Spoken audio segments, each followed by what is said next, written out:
Assalamualaikum warahmatullahi wabarakatuh. Kembali bersama saya Muhammad Farhan dalam segmen Learning Journal. Di sini saya akan membahas tentang perjalanan saya kepada korban, di mana dengan suasana jalan yang masih terlihat sisa asap tipis, kamera mendekat kepada saya yang sedang berdiri di pinggir lokasi kebakaran.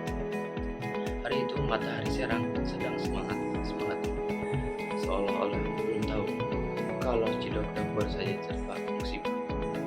Saya turun dari motor dengan langkah sedikit gerungi, tapi so profesional. Kamera sudah standby, mic sudah dipasang, dan harapan hanya satu: semoga tidak terlihat terlalu gugup saat wawancara. Saat saya melangkah masuk ke pemukiman, aroma kayu hangus masih kuat. Sisa-sisa bangunan tampak seperti memori yang dipaksa berhenti di tengah cerita. Ada warga yang sedang mengumiti barang, ada yang duduk diam menatap rumah yang tadi jadi tempat tawa dan rutinitas. Saya bertemu seorang ibu, wajahnya lelah tapi matanya tetap. Ia baru saja kehilangan sebagian besar rumahnya. Saat kamera mulai merekam, saya bertanya dengan hati-hati. Takut kata-kata saya malah tambah melukai. Ia menceritakan bagaimana api muncul secara tiba-tiba, merambat cepat, dan dalam hitungan menit menghabiskan ruang tamu, kamar anak, bahkan dapur yang katanya baru dicat dua. Suaranya sekali bergetar, tapi ia tetap berusaha tersenyum. Dalam situasi seperti itu, saya sampai bingung. Yang kuat itu sebenarnya siapa? Saya atau dia? Di belakang kami terlihat anak-anak kecil yang bermain di antara reruntuhan, seolah dunia ini memang tempat untuk tetap bergerak maju meski tempat terbakar. Saya sedikit tersenyum melihat itu, walaupun hati tetap tercekat. Setelah selesai, saya berpamitan dengan berjalan menuju posko sementara. Di sana, saya bertemu dengan relawan yang sedang menyalurkan bantuan. Mereka bercerita dengan nada cepat dan penuh energi, seperti sedang lomba siapa paling banyak membantu hal itu. Dan saya cuma berusaha tidak menghalangi jalan. Tak lama kemudian, saya menuju titik berikutnya, markas damkar yang menangani kejadian ini.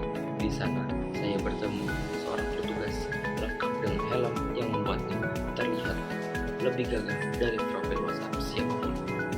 Lalu ia menjelaskan bagaimana tim bergerak setelah menilai orang. Saya membayangkan alarm berbunyi, mereka lari, naik mobil, sirene meraup. Tapi kenyataannya, ia bilang begini, kita lagi makan mie instan mas, baru 2 sendok.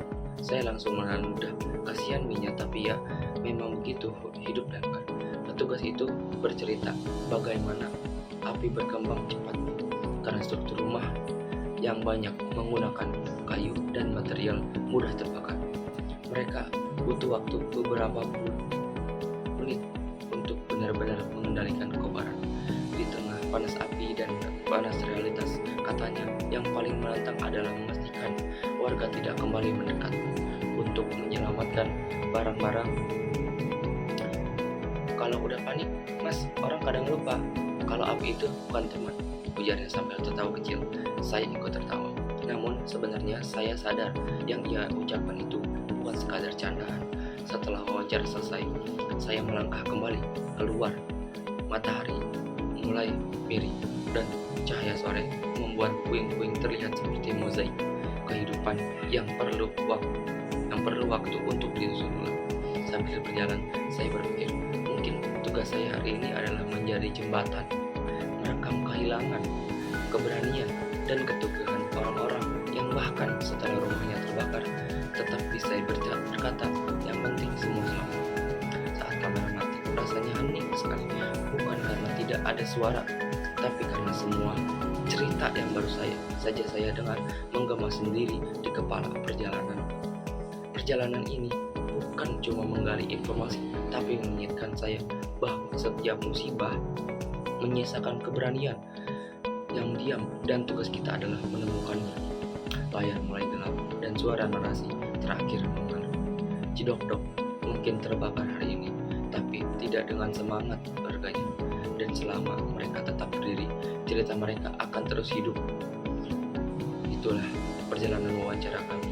Saya Muhammad Farhan pamit undur diri. Terima kasih telah membersamai kami. Bila itu wal hidayah. Assalamualaikum warahmatullahi wabarakatuh.